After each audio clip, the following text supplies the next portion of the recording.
I grew up believing my father was the man I could trust more than anyone else in this world.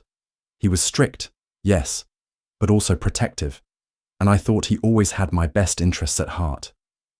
For years, I looked at him as my role model, the man I wanted to become one day. But little did I know, behind that stern fatherly figure was a lie so dark, so cruel, that it shattered everything I believed about him, about family, and about love. It all started when my grandfather passed away. I was only 5 years old at the time, too young to understand the meaning of death, but old enough to notice that something changed in our home. My father became more serious, more distant, almost like a man carrying a secret. At the time, I thought he was simply mourning, but now, looking back, I realize he wasn't grieving. He was planning. My grandfather, a hard-working man, had built a fortune over his lifetime. He wasn't extravagant, but he was wise with money, investing in land, businesses, and properties that grew in value year after year. Everyone in the family knew that he wanted his wealth to go to his grandchildren.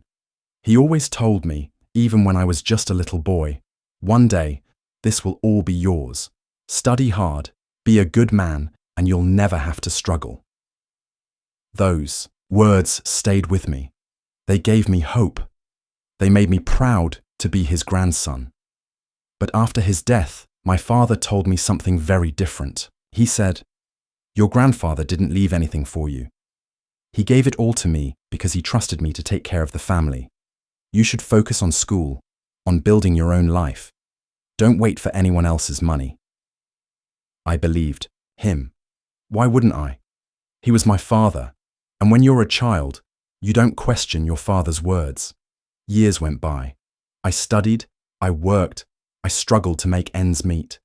There were times when I couldn't even afford proper meals at college, but I told myself that was part of the journey, part of becoming independent.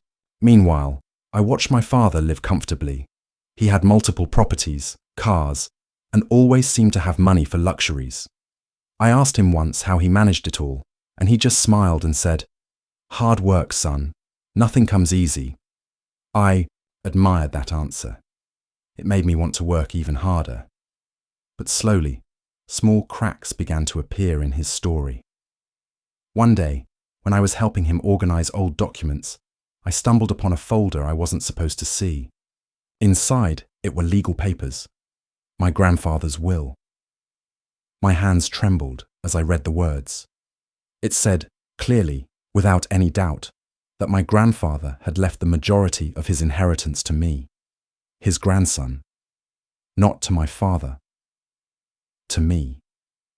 I couldn't believe it. I read it over and over again, thinking maybe I misunderstood, but the truth was staring at me in black ink. My father had lied. For 20 years, he had stolen my inheritance, my future, and lived off it while letting me suffer, letting me struggle, letting me believe I had nothing. The betrayal hit me like a knife.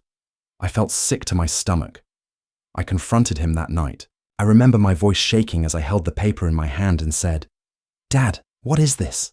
Why did you lie to me?" He looked at me, calm, almost cold, and for a moment, I saw a man I didn't recognize. He didn't deny it. He didn't even look guilty. He just said, "You wouldn't have known what to do with that kind of money. I used it for the family, for stability, for survival." But that was a lie too. He hadn't used it for survival. He had used it for himself, for his cars, for his properties, for his lifestyle. I thought about every time I had gone hungry, every time I had struggled to pay tuition, every time I had worked 2 jobs just to keep the lights on, and all along, the money meant for me was sitting in his bank account. I wanted to scream. I wanted to hate him, but instead, I felt numb. How do you process the fact that the person you trusted most has betrayed you for 2 decades? How do you look at your father the same way again? I left that night. I couldn't stay in the same house as him anymore. My mother, who had always been quiet, finally admitted she knew. She said she had begged him to tell me the truth, but he refused. She said he was afraid I'd waste the money, afraid I'd leave him once I became independent. But that wasn't love. That was control. For months, I couldn't sleep. I replayed every memory of my childhood, wondering which moments were real and which were built on lies. I started digging deeper, talking to relatives, looking through more documents, and the more I discovered, the more it broke me. My father had gone as far as forging my signature on certain papers to transfer assets into his name. He had planned everything. This wasn't a mistake. This was theft.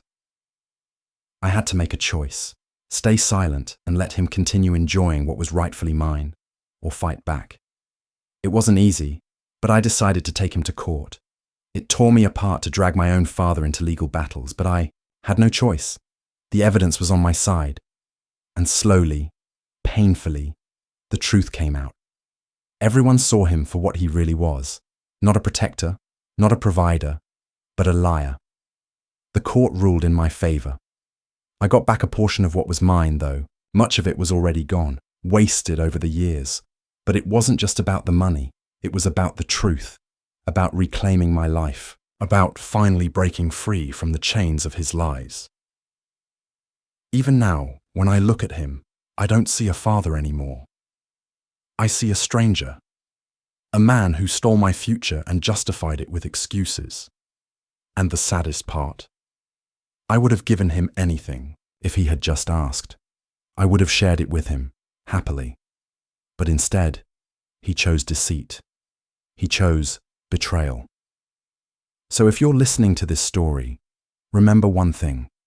Sometimes, the people you trust the most are the ones capable of hurting you the deepest. And when they do, you have every right to stand up, to fight back, and to take back what's yours.